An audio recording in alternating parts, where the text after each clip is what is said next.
Thank you, guys. Thank you. Hey, everybody. Welcome back to the New Agenda. My name is Candace New, and I'm your host. I am so excited for this episode, and I cannot wait to talk about, well, some really exciting things. I'm going to make you wait a few minutes at least to hear about. So I'm wondering, have you ever had like a dream that felt really big, like so big that it kind of like overwhelmed you and made you kind of feel a little nauseous?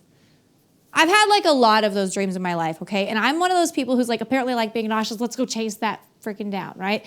That's why I'm here, because I'm weird and I do things like that. But I will tell you that one of my biggest dreams is happening right now. And I spent the entire weekend having many meltdowns watching it really come to life. So we're going to talk a little bit about that. But I really want to ask you out there, what are your biggest dreams, and what are you doing to move towards them? What's keeping you from going towards them? My biggest dream started several years ago when I got a phone call from a really good friend of mine, Laura Dale. You guys have heard a lot about Laura Dale. I love her. She's been on my phone on my phone. Yeah, that too. On my couch, on my show a couple times. And she called me up and she was like, Candace, I need content. What are your ideas?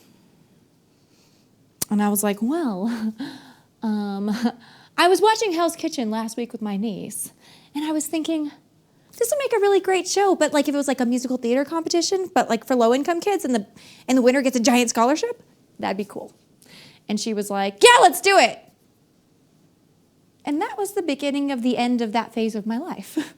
So for the next several months, I worked really diligently with my team to put up a television show, and it was super low budget, and we were able to procure a scholarship from AMDA, College of the Performing Arts in New York City, and send a kid on a full-ride scholarship to New York City in October of 2020. You guys already know this story. It's not unusual. Well, maybe. But I mean, it's not new. Like, I've talked about it. So what you may not have known is that this past weekend, we finished casting for season 2 of the New Agenda. Woo! No, not the New Agenda. Sorry. Season 2 of Broadway Bound Live. Sorry, this is the New Agenda. Wrong show. Sorry. Anyway, so you're going to get to meet a couple of the cast members. You're not going to get to meet all of them. You have to watch the episode to see who all of them are. But I brought a couple out to chat with you today about their experience, about their history, about what they want to do, about all their big dreams. So like them, follow them, and follow their journey this season on Broadway Bound Live. Without further ado, I'm going to bring out some incredible humans. I've got Isaiah and, oh my God, Genesis, I'm so sorry, and Giovanni. I couldn't see who was next over there. Hi, babe. You can sit right there. You can move those pillows right over there. Hi, good to see you. Move those pillows up underneath the table. Don't spill my coffee. Hi, guys. How was your weekend? It was fun. It was Tiring. You know, I feel that in my soul. I'm still tired. I think I'm sleeping right now, as a matter of fact. Drinking coffee.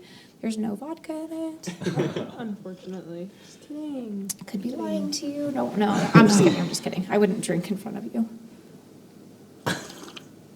Anyway, I don't know how much we believe that. But, we'll take you at face value. Look, I will say that I did do a sake bomb today. So that was fun. How was that? It was gross, honestly. Sorry. Yeah. I don't like beer and I don't like sake, I guess. I'm not sure, but... It's like a shot of sake and a beer? Or... Well, yeah, it's like, okay, yeah, you take a shot of sake and you rest the shot glass on some chopsticks on top of the cup of beer. And then everybody yells, sake bomb, sake bomb, sake bomb, and then you hit the table, and then the shot glass goes into the beer, and it like splashes, and then it like fizzles, and then you're supposed to like drink it, and then the first person to chug their like all the way to the end yells bonsai, and I took a sip and was like cool, and then I switched with Paul, and then I yelled bonsai, and you're supposed to chug it. I know. He chugged it. I didn't. I gave him mine. I called him a pussy a sissy for not drinking his beer. Wow, foul play. I know, right? But yeah, we're doing a new show. It's called Flavorful Bites, and it's like a food review show. So we're checking out this new restaurant called Tokyo Bangkok. I've always wanted to get paid to taste food. Right? Like getting paid to eat is like the greatest thing ever. Mm-hmm. That dream came true today. What type of food was it? It was it's like a Thai Asian fusion sort of food. Yeah. It was a great day. Anyways, So that being said, I am so interested to hear a little bit about you. You're so far away, Isaiah. You can, you're going to fall off the couch. You're going to be just fine. It's going to be okay. Just Genesis get doesn't settled. bite. Yeah, pretend you guys love me a little bit. It's okay. I just, Not scary. All right, anyway, so I want to know a little bit about each of you. I want to know, let's see. First of all, so these are 3 of the contestants for Broadway Bound Live Season 2. Woo! I want to hear about who inspired you or what inspired you to apply for this show? Like, why did you decide to come out for this show? I really wanted to do it because I got into AMDA years ago. I actually got in 2016 and I auditioned. I couldn't go because we couldn't afford to send me. It was really, that was my first, probably my first experience with a major depression. And it made me seek comfort in intimate relationships and seek long-term relationships instead of pursuing my passion. Mm-hmm. And so that took me on quite a journey, but I learned so much about myself. And it's really interesting because here now, about 5 years later, I heard that you were doing the show, and the child in me, the teenager in me was like, well, why not? Why not maybe let it live again? Take it out of the trunk and let it breathe and see what happens. And how do you feel about that now?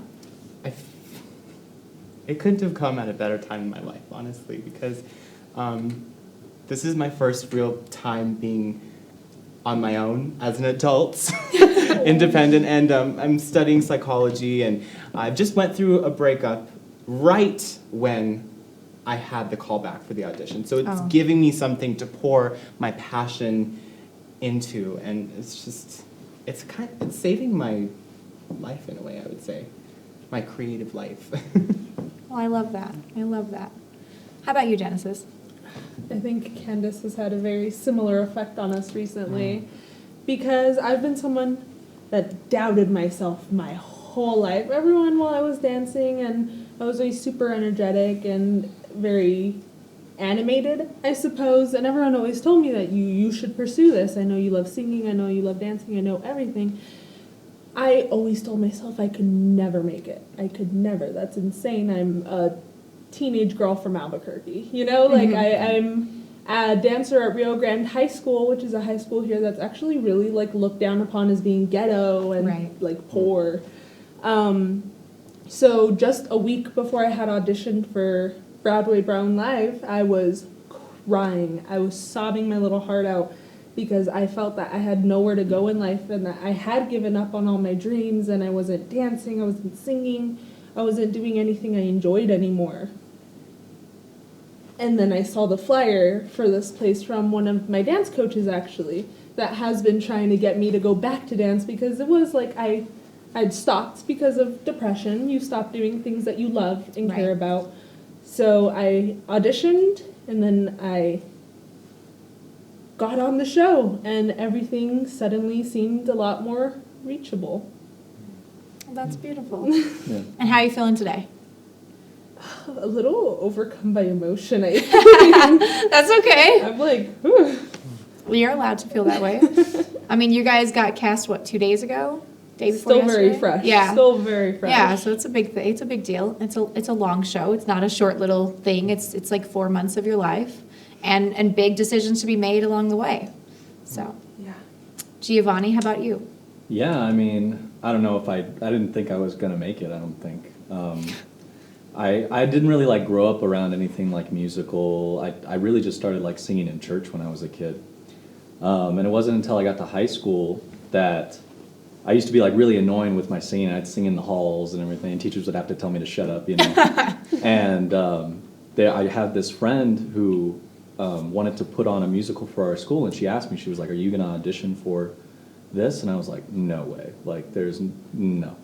But if she hadn't have done that, I don't think I would have ever known this side of myself. And so I went to college, and I wanted to study medicine for a really long time, and I was pursuing being a doctor, and I graduated, I got my biology degree, and then, I don't know, something just kind of flipped in me and told me to, pursue my art now. And I think if I didn't, I really would have like regretted it later.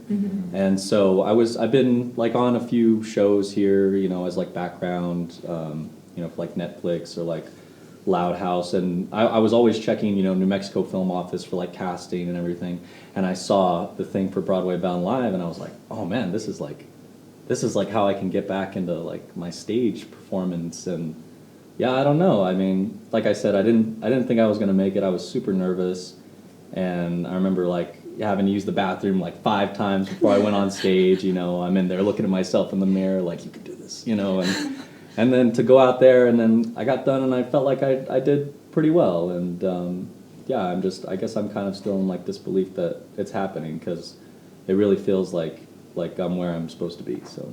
Well, that's awesome. I'm really excited. And you're feeling really good about it now? Yeah. Today? Yeah, I am feeling good. It's a day-to-day moment, or moment by moment, like you have some panic, anybody? I mean, definitely. This is like a big thing. Like, despite even just the amazing prize, like $60,000 scholarship, that's insane, along with this opportunity of all these free classes and the opportunity to connect and network with your fellow amazing contestants, because wow, these 2 that I'm sitting with right now are so talented. It is crazy to me that I'm sitting here. You're very talented. Let me tell you, these 2 we were like rehearsing in the halls. I know, we were getting it. Rolling on the floor. Oh my gosh. And I was like, guys, let's go up to, let's go up to the studio. Let's get on that piano. Let's Did you guys do go up scales. there? We went up there. We did like a vocal right warm-up after they were and, finishing. yeah. Right after they were finished with the class. Dance. We ran the dance. We just did scales. I was like, we have to be prepared. So, but you know, these ones here.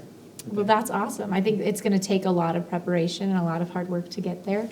But that's the key, right? So I would love to know about how you got into musical theater in the first place. I heard how you did. You just kind of shared that. How did you get into musical theater in the first place? Oh, and I also want to know, what was the most challenging? Let's go there. What was the most challenging part of callbacks? Because you guys went through self-tape auditions, right? So you submitted, then you went to self-tape auditions, and then you got a callback. And then callbacks was like a whole thing. So does somebody want to share a little bit about what the callbacks process was like? And then I'd love to hear what was the most challenging part for each of you. So for me, I have always been someone that was like, I understood dancing. I got dancing and I picked it up easily. Not so much with acting and singing. So dancing was always what I stuck with. And then these self-tapes, wow, I had never self-taped in my life. Not once. And it was crazy where it's like, it has to be this far away from you, and I had to find somewhere to put it, and lighting, and the wall, and everything, and it was so confusing. And then coming to callbacks in person. And some crazy things happened this weekend. Let's just say that. Insane things. And being surrounded by all these people that I'm watching sing and practice and dance and act, and seeing just how amazing everyone there was terrifying.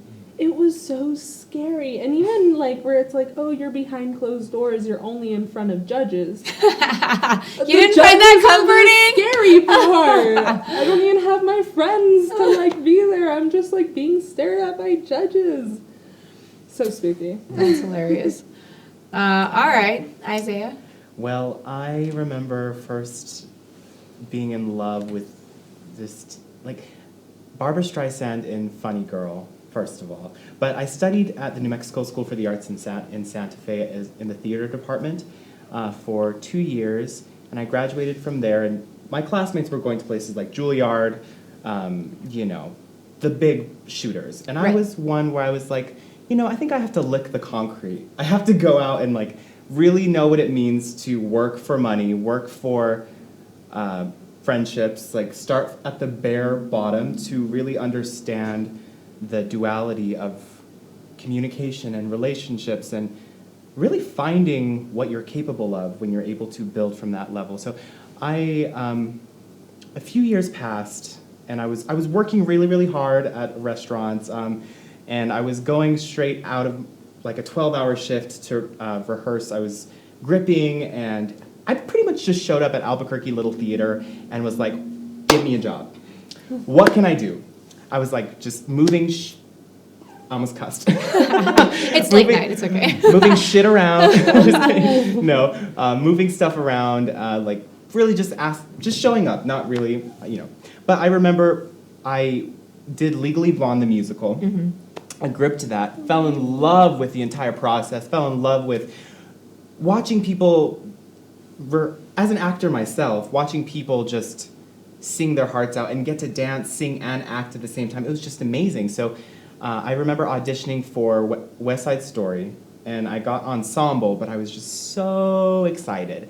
I remember once that show cut, during the show I had seen an advertisement for a musical theater program, AMDA, New York, and I was like, well, let's just try that. Let's just do Maria from West Side Story. So I remember sitting in random parks all throughout Albuquerque, just like running it over and over and over again. And in my bedroom, dreaming, having dreams of making it, having dreams of actually being able to see a Latino gay man from Mora, New Mexico, which is where I'm from. It's this farming community, 3 hours north from here, and not many people make it out of there. So it's been a constant fight for me, I would say. Well, that's awesome. And what was the most challenging part of callbacks for you? Most challenging part of callbacks was facing myself after so many years not having seriously sung, feeling lost, feeling like just are the gears still greased? Yeah. And once I got up there, I was like, wait, they are. And so there's just facing the fear of not feeling good enough, maybe, like psychological hurdles for sure. That makes sense. How about you, Giovanni? We know how you got into musical theater. Right. When I got like the email for callbacks, I was like, oh crap, now I gotta like figure out what I'm gonna do next. And I don't really think I had something like solidly figured out until maybe like 4 or 5 days before. And I don't know, it was interesting like the first day, because we had that workshop with Elizabeth Gable, and some people got to go up and kind of do their monologue, and I remember thinking, oh crap, I don't have it, I'm just like running through my lines in my head, because I really did want to like get up and like see if I could do it in front of people, and we ended up running out of time. But by the end there, I was like, yes, please, I want to do it. But yeah, I don't know. I think because I don't really like, I want to say like practice in front of people. I usually just like practice in front of the mirror. So I guess like I'm my only judge, and so going out and like it was like 6 people on stage besides me, kind of, and I'm here doing this thing, and I don't know. It was pretty nerve-wracking, but I'm glad that like that pressure was there, and like I got to experience that again. Yeah. Awesome. So, what will you do if you get to go to New York City? What will that mean for your life? What does that look like for you?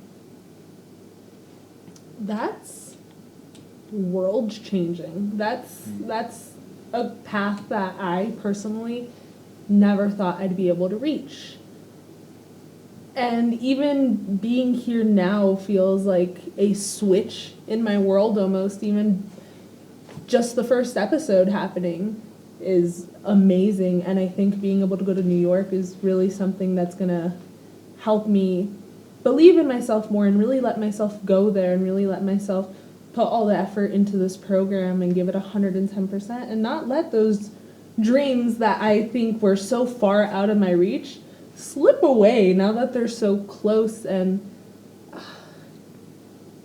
going to New York still truly feels like a dream. Like that's impossible. That's a dream. I still don't think I've computed like, wow, that's reachable within this year. Yeah. Yeah. Right. I want to piggyback on what she said a little bit. When you have a dream, when you have a desire, the only prerequisite really to getting what you want is to really want it and allow yourself to have it. Allow yourself to be prepared, because it's the small, minuscule habits, right? It's the small habits every single day that build the big moment for yourself. Yep. And so it's understanding, for me, with this opportunity, where opportunity meets preparation, right? Yeah. You have to be prepared to grab what you feel you are deserving of. And I feel with this opportunity, if I was given the opportunity to go to New York, I would not waste a single moment. I would breathe, sweat, eat the art, and just, it's really significant because what I do for work, I work in insurance, so I'm at a desk all day, and I'm a creative person, and I'm bursting with all this energy, and it just doesn't, like, I'm just crazy going around the house, and I need an outlet for it. So I feel with this opportunity, I would be inspiring people from my own personal family in Mora, New Mexico, also, who, like, 300 years of generations of people there that maybe never gone to New York, maybe never taste the different foods, interacted with the different cultures, inspired, bred that spirit of inspiration and creativity and love. And I think the goal for me is being effective. Yeah. Being effective with my art and intentional with my application of my talent. I love that. I love that. I mean, I also definitely had a point in my life where I was like, I can't make it because there's people that practice every day and night, and it really is just, okay, then you become one of those people. Right. That's you right. practice day and night. You're not there yet. We're going to talk about that later. Yeah, I definitely agree with you guys. I think Isaiah said something, really meaningful, and I was like, not wasting it, because I think to get it would be a tremendous gift. And I've been thinking about this a lot, I think, as you should, because, we're in the beginning of the competition, but I want it, of course. I wouldn't be here if I did, but there's also 16 other people that want it too. And so, if me, facing elimination means that somebody else gets to follow their dreams, well, then that's okay too, because that's something good and beautiful. So. Thank you. That's very generous. Well, guys, I'm actually going to send you off here in just a moment. You're going to get to hang out in the audience, of course. I'm actually going to bring up somebody who is living the dream in New York City. And maybe afterwards you guys can ask her some questions. So I'm going to send you guys off. Thank you guys so much for coming out and joining me. Well, Hop off. I'm going to have you exit actually that way right there. And then I'm going to bring out our next guest. Thank you. Thank you guys so much. All right, so up next, we have an incredibly talented human. I'm so honored to have her on my show. I've been trying to get her on my show actually for a while, but I knew she wasn't in town, and so I definitely capitalized when I saw she was in town again. You guys saw her a couple of weeks ago hanging out with some friends on my show, but you only got to see her looking gorgeous as always, but now you get to know her a little bit. A very good friend of mine, the beautiful Miss Devon Frieder. Hello, darling. I'm so happy to have you on my show. Come and sit. Welcome. Thank you. All right, Devon. Okay, in case y'all don't know, okay, this weekend, right now, today is Saturday morning or Sunday morning, depending on which day you decided to turn on the channel. And today, this evening, Rock of Ages is performing at Musical Theater Southwest. It is a Devon Frieder production. Devon Frieder herself, of course, is in it, singing beautifully. Goodness. Oh, my God. I went and saw it last night. Obviously, I had to. And first of all, I love Rock of Ages because it is full of music from the 80s, which I love music from the 80s. So do all of you. Come on. And number two, I have to say, and I've seen Rock of Ages a couple of times. This production of Rock of Ages was so beautiful. It was so well done, and the choreography blew my mind. So I first of all just want to talk a little bit about you and your journey as an artist and all of that. I want to get to Rock of Ages, but I did want to just kind of spotlight, like that is a thing that I definitely want to come back and talk about. Because I understand that you also choreographed the whole thing. And so, yeah, we'll talk about all that. So, Devon, tell me about when did you first start on stage? Oh, God. My first performance, I was 6, and I was in a ballet version of Peter Pan, and I was a pearl. Okay, you were a pearl. All right. That is awesome. And how did your journey evolve from there?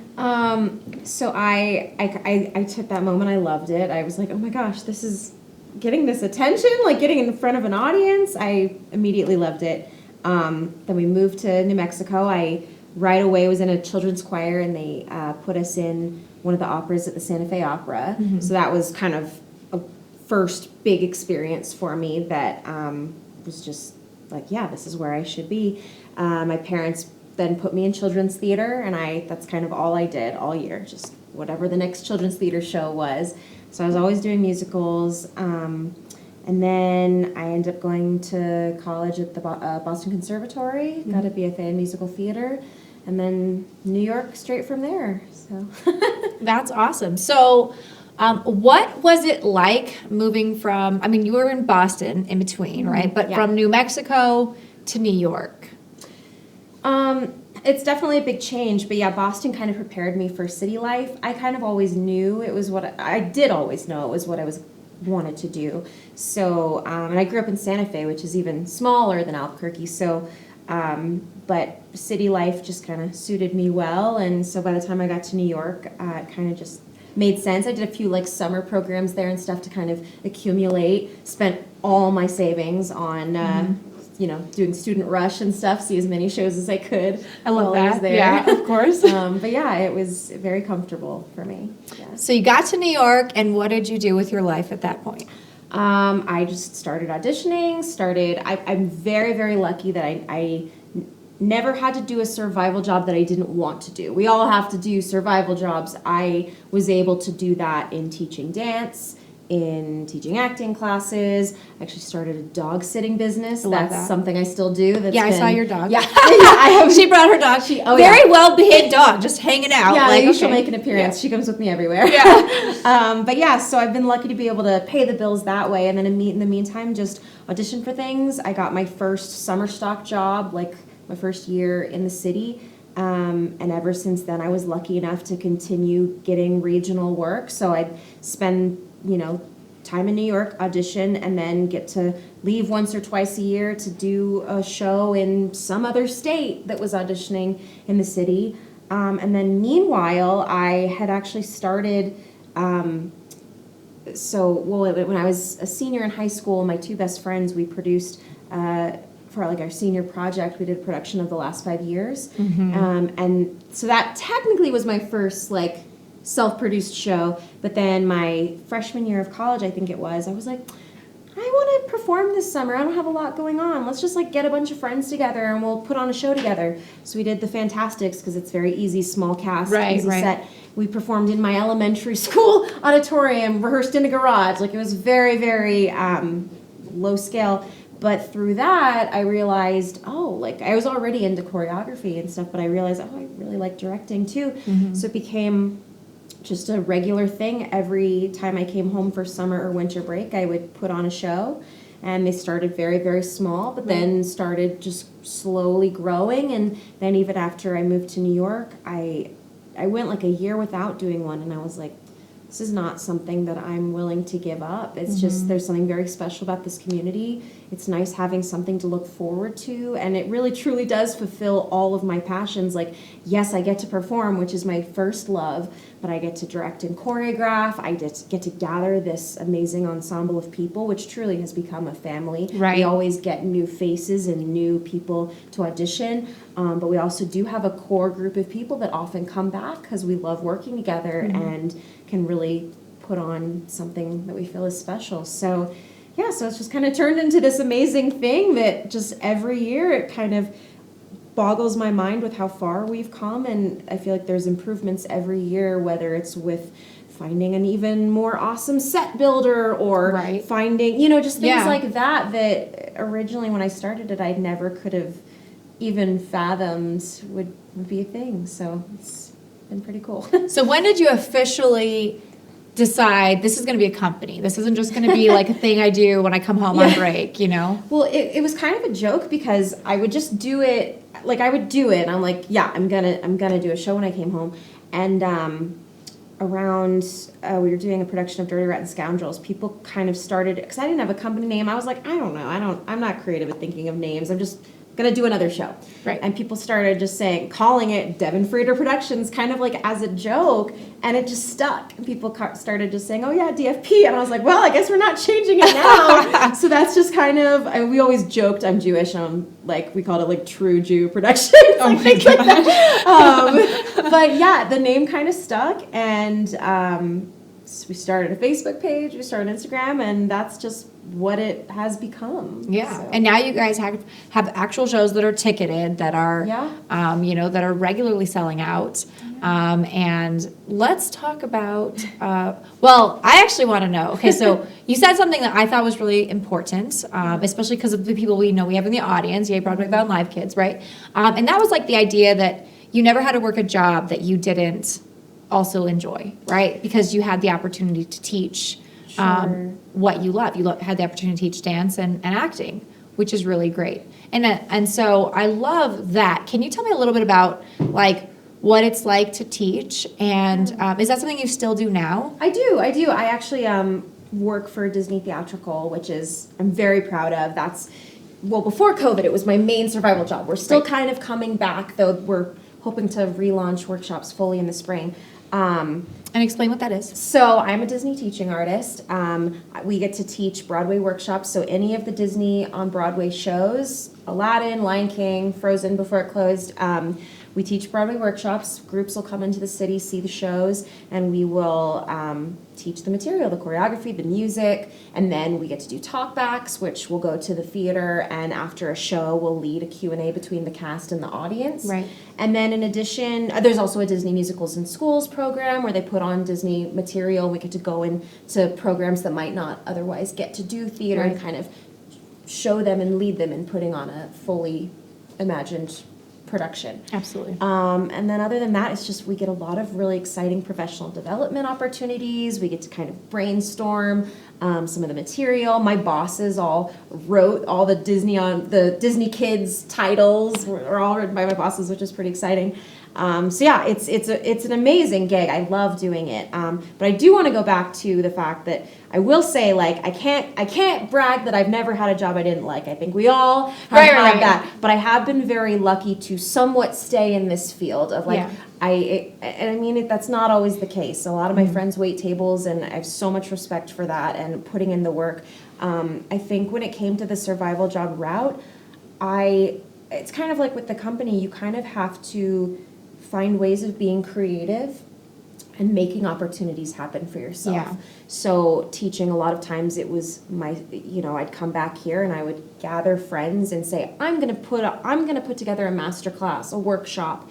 Who wants to do it? And I would kind of build an itinerary. And then there was a Teen Arts Center, Warehouse 21 in Santa Fe, that I really have to thank for getting my company started, because they would give me a place to do it. Right. But so I think, it's really just about like making it happen, about thinking, okay, how can I use my skills and what I've learned and share it with other people, and then hopefully create a job out of it sometime. Right, yes. Absolutely, yeah. So yeah, I mean, and I taught at a lot of different schools around dance studios around the tri-state area.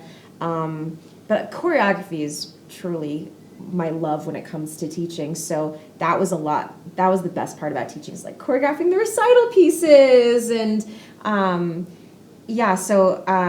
and then I've just been lucky to be able to get my name out as a choreographer as well. There's a summer theater that I work at every year in Rehoboth Beach. I got hired there as a performer originally, but then through that, they kind of got to know my skills as a choreographer, and now I've been lucky to get to go out to them a few times a year and choreograph for them.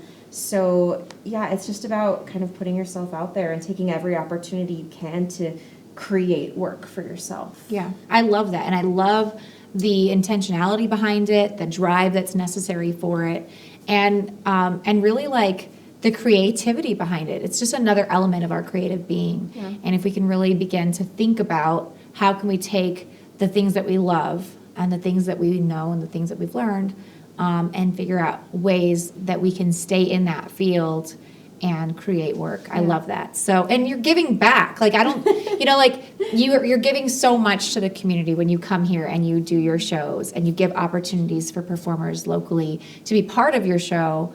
And to really, because you bring a different energy than even our community theaters. Like, I love our community theaters, absolutely. But you coming back from New York, it's just a different, and it almost like invigorates the whole community again. Like, hey, like, we can do big things, and we can do amazing things, and we can live our dreams, and I think you're really doing that. Thank you. So let's talk about Rock of Ages. Yay. Okay, how do you come up with choreography? That's a great question. Oh gosh, I don't know. I was gonna be like, we could have a twork competition, but like, I feel like you're classier than that. Probably not. Like, I feel like you could totally do that. I am not. I'm at an age in my life, right? That's not true, but I'm not going to twerk on camera.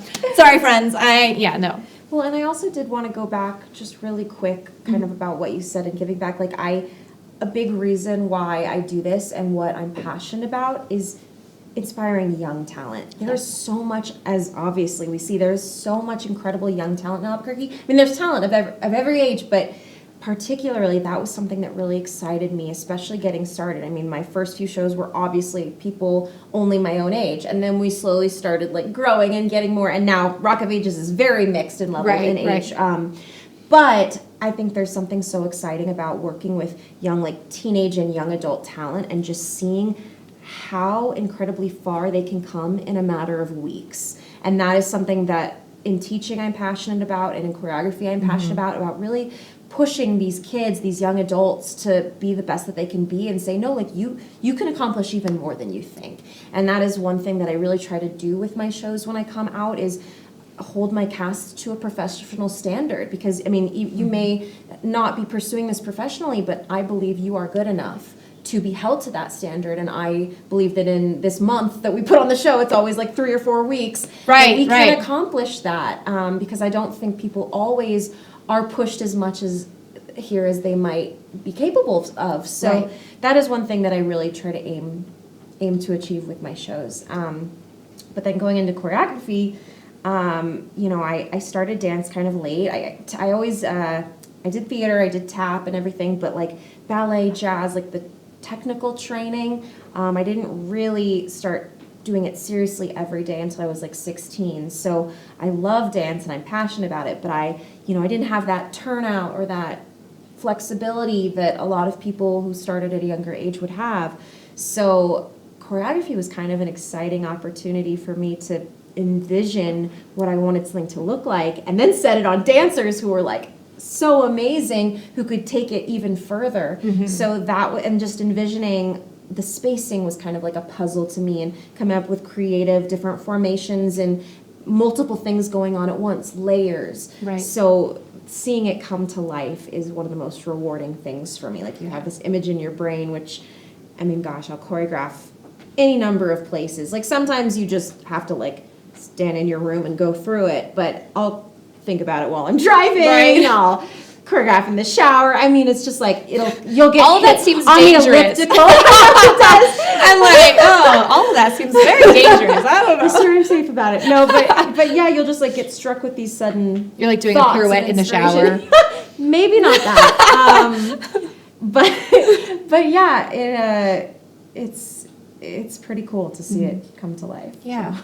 Well, and I think that, it has to marinate in your brain before it really gets into your body, right? Exactly. And that's where it all begins. Exactly. There was a moment in the show where I thought to myself, Devon is a genius. So I love so many of the choices that you made in this show, first of all. But there was a moment in the show that I just, I love the fact that you think outside the box, and you're like, okay, we have a show that everybody's seen. Like, everybody's seen Rock of Ages. Like, it's not a new show. It's been put on all over the country. Maybe you haven't seen it, but if you haven't seen it, you need to go see it. And if you have seen it, you need to come see this version of it. It's great. And it was a moment where the lead Drew, I don't know the actor's name. Dylan Phillips. Dylan! Yeah. So Dylan, playing Drew, is on stage, and he's singing his song, and he's pretty heartbroken. And we see you on one side of the stage, and on the other side of the stage comes out this ballet version of you dressed in similar outfits, so that we know, right? Because I love it when I can make the connection in my brain, right? That's important. And there's this beautiful like ballet sort of jazz number that happens that really shows kind of the emotional internal monologue of your character. And that was a moment where I said, this is something special. Like, I mean, I knew it was going to be special, but that moment right there, I think, was just a moment of pure genius. And it was like those kind of things where we can take something that's kind of a household item and make it extravagant. And I kind of think that that's what you do everywhere you go. Like, you come into Albuquerque and you do these things and you make them extravagant. And you go to New York and you do these things and you make it extravagant. And I just love that about you. And I'm just very honored to be in your presence today. Thank you so much. I want to come back in just a minute and talk about obstacles. And, you know, you come off as this bright, shining light. And you're always smiling and always appear to be on. And I also know that there's a part of you where that's a struggle sometimes. Absolutely. And there's definitely some moments where you have to overcome some hard battles in your own mind. And I maybe want to, talk a little bit about some of that. Yeah. So let's cut to our intentional moment, and then maybe we'll come back and you can give us some advice. Sounds good. Moment is yes, positive thinking. I feel like practice it.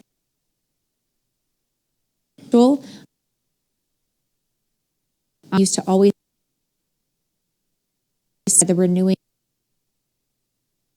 is something that anytime and that I struggle and my brain, what I have a negative captive.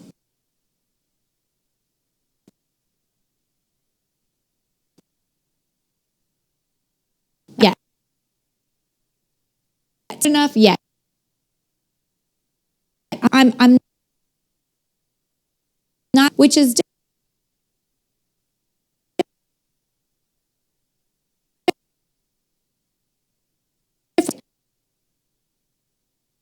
actually changing cause, and I have the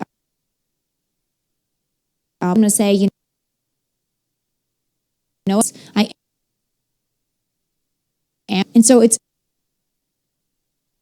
deciding whether or not this is a growth mindset moment. Do I need to do some growing? Because honestly, there are moments when you've got some negative thoughts because it's true. Like, there are times when we as people need to grow.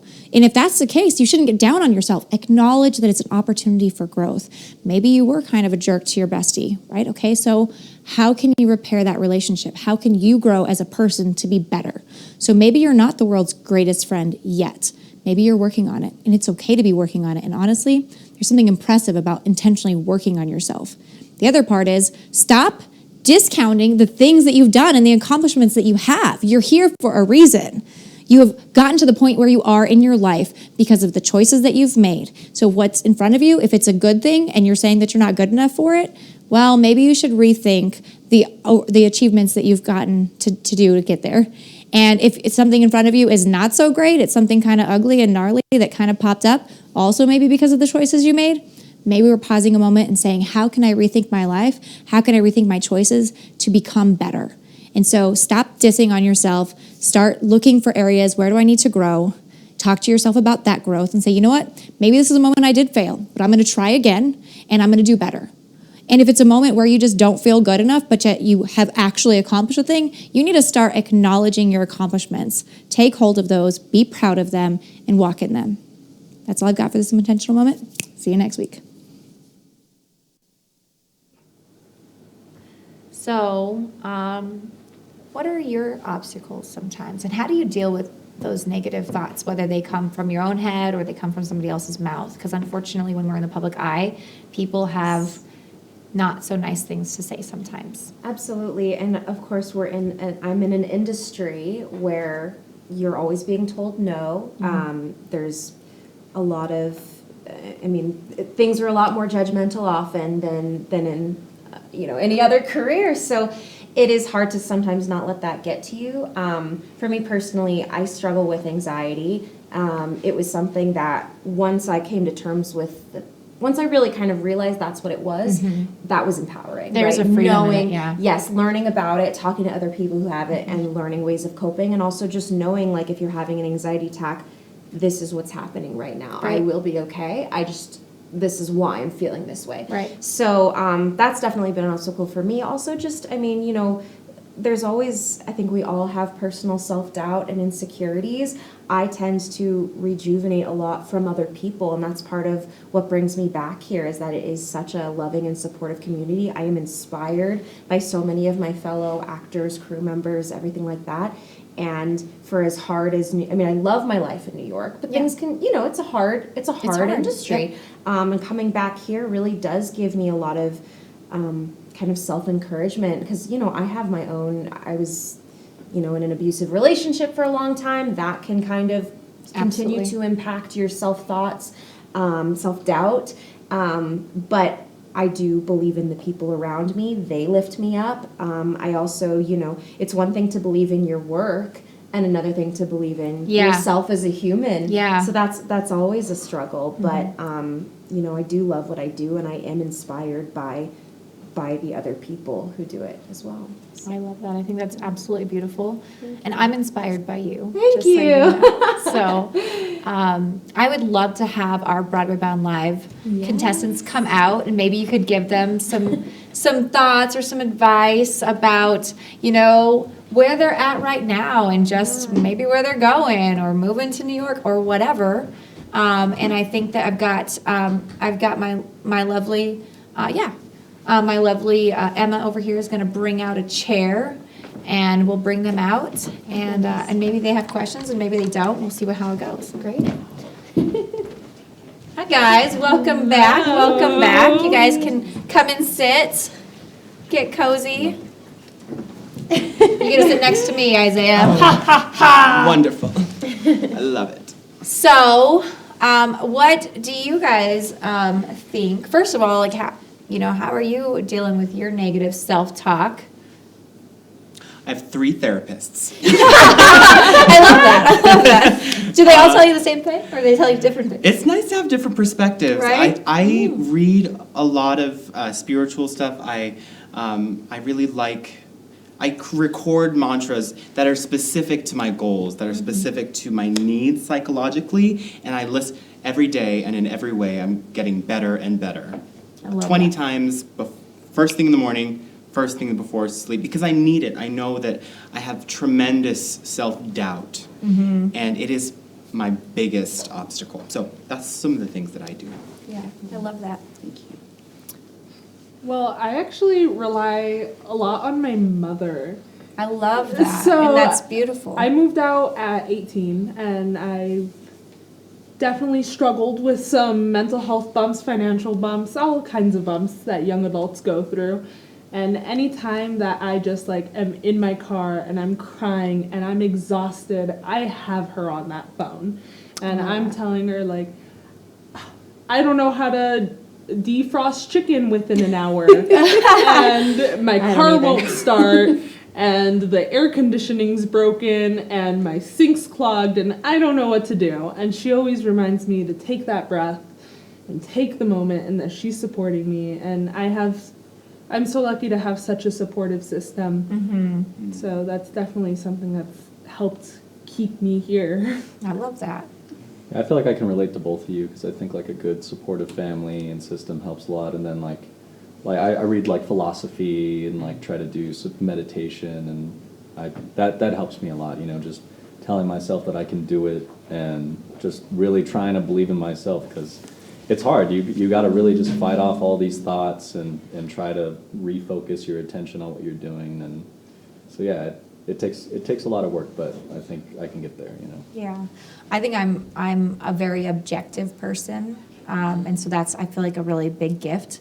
And so I have to like list like what I've done to get here, or what I've done that is good. I can't just like think, you know, I mean, there are certain things that I tell myself and that I tell, you know, the people I've had the opportunity to work with. I do have a mantra, which is, you know, you are well trained, well prepared, and incredibly talented, that I generally tell to my, you know, to my students and to the people I get to work with. I don't always remind myself of that, which I think is really interesting. But I think for me, I do lean back on that, like, how have I gotten to where I am? Because I'm very proud of the choices that I've made, because I feel like I've had a lot of obstacles and could have made a lot of different choices. And so I think that is kind of like going back and just objectively like looking at that. Also, it also helps me to be aware of my areas of self-growth needs, which I think is important.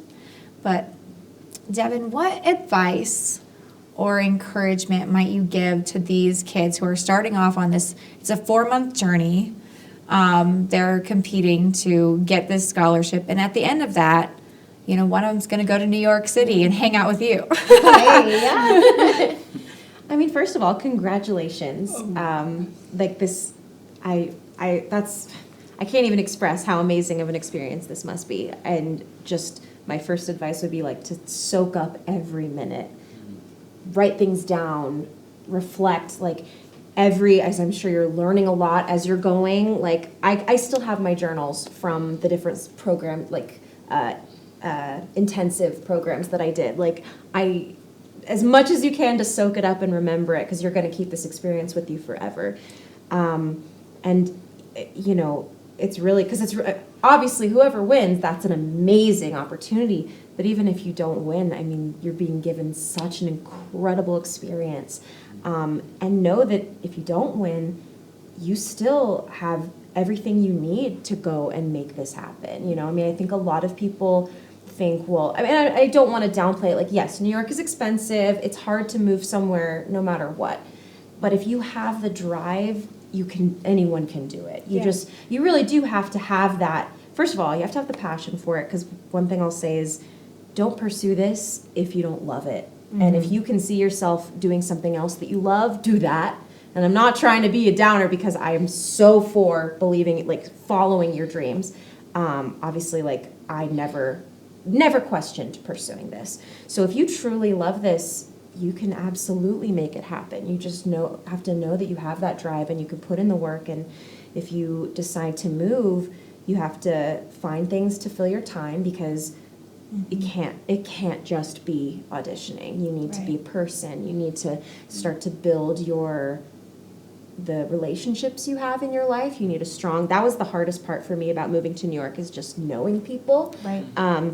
But once I started to work different places, and I don't just mean in theater, I mean what your job is, what your hobbies are. You need to find ways to fill your time where you meet people, because your support system is going to be so important. Right. And you need to find hobbies that are not just theater. You need to, because at the end of the day, if you're waiting on that phone call and you need something to fill your brain, like, and you have another hobby that you like doing, it's going to save you. You know, and for me, I'm like the dog sitting. Like, I love dogs, obviously. Right. And at the end of the day, when I just don't want to think about an audition and I get to walk this cute dog, like, it's amazing. It saves me. So, and I think that is one of the harder things about doing survival jobs that you hate. And you probably will have to do it. I don't want to put in, like, that is important too. But find ways that you can fill your time with ways that will invigorate you, because it's just going to be so important. Right. And there's an ebb and flow to working in this industry. Yeah.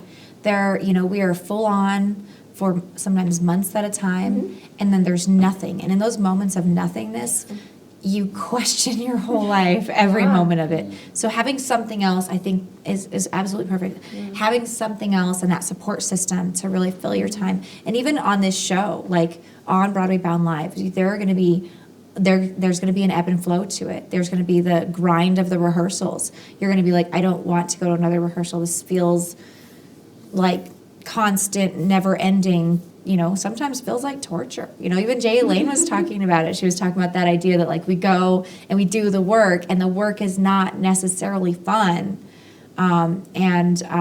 But it's from the work that we get to live out our dreams. And so there are definitely going to be moments, and there's going to be those moments in between rounds where you didn't place where you thought you were going to. Like right now, you guys are among the top 5. We can announce that, right? And so you're feeling pretty good, right? But there might come a point when you're in the lower 5, right? And that's going to feel different. Right now, you guys feel confident and excited. But if you are sitting at, second to last place and wondering if you're going to make it through this round, that's going to feel a little bit different, and you're going to doubt yourself, and there's going to be some behaviors that we'll kind of talk a little bit about too, so that you're not enacting those kind of self-defeating behaviors, right? And I'd also love to add just focusing on the positives that you get from any audition or experience, because somebody once told me that for every 40 auditions you do, you'll get like 39 no's, and then the 40th one will be a yes. I don't know what the actual statistics are. I feel like it's much less than that. It probably is, but what's funny is that I moved to New York, and something like my 40th or 41st audition was the first New York show I booked. So it's pretty funny how that happens. But the point is, when you go to these auditions, you can't go thinking, oh God, I need to get this. You have to forget about that. Mm-hmm. You have to go, you have to focus on the things you can control. You could enjoy, you're there in the audition room doing what you love. Think of it as a performance, right? And then you got to leave and just forget about it. Go get a coffee and go about your day and put it behind you. Because if you're always thinking about the results, about, well, will I get the call? You're going to drive yourself crazy. It's better to think ahead and focus on the positives you can take from that experience. And then when you do get the phone call, it's a great surprise. That's great. I love that. Well, thank you guys all so much for coming out and joining me today on my show. I'm so honored to journey with you guys through Broadway Bound Live Season 2. Devon, I'm so honored to have you on my show and to be able to pick your brain a little bit and introduce you to my kids now, right? My soon-to-be little minions who I just met. It's fine. I just wish you all the best and wish you to be encouraged in your journey. So thank you for that. And I think it's time for A New Agenda! Bye!